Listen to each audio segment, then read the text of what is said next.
Hyderabad real estate ఢమాలని చెప్పుకోవచ్చు. ఎందుకంటే ఇంటి అమ్మకాలు చూస్తే దారుణంగా పడిపోయాయి.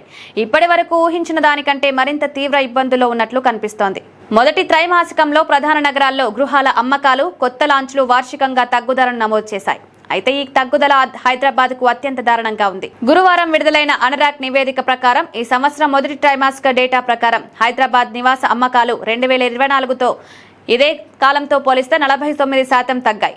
Q1 2024లో 19,660 నివాస యూనిట్లు అమ్ముడైతే అదే Q1 25లో 10,100 యూనిట్లు విక్రమయ్యాయి. అంటే అమ్మకాలు బాగా తగ్గాయి.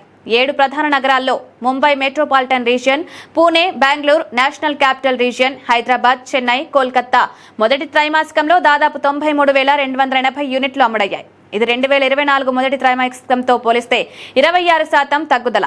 ఆ సమయంలో 130,170 యూనిట్లు అమ్ముడయ్యాయి. ఈ కాలంలో చాలా నగరాల్లో అమ్మకంలో ప్రతికూల మార్పు కనిపించినప్పటికీ హైదరాబాద్ అమ్మకాల క్షీణత 49%తో అత్యంత బాధాకరమైంది.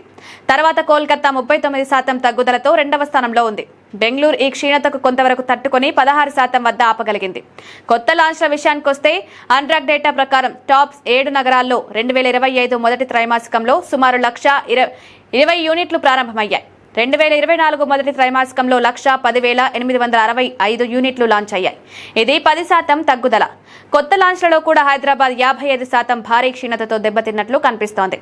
గత సంవత్సరం మొదటి త్రైమాసికంలో 26,960 కొత్త లాంచ్లతో పోలిస్తే నగర రియల్ ఎస్టేట్ 10,275 యూనిట్లు మాత్రమే సేకరించగలిగింది. యాదృచ్ఛికంగా కొత్త లాంచ్లో ఈ భారీ తగ్గుదల కూడా 7 ప్రధాన నగరాల్లో అతిపెద్దది.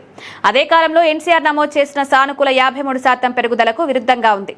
అనరాక్ గ్రూప్ చైర్మన్ అనూష్ పూరి మాట్లాడుతూ మొత్తం అమ్మకాల్లో ఎంఎంఆర్, పూణే 51% వాటాను కలిగి ఉన్నాయి.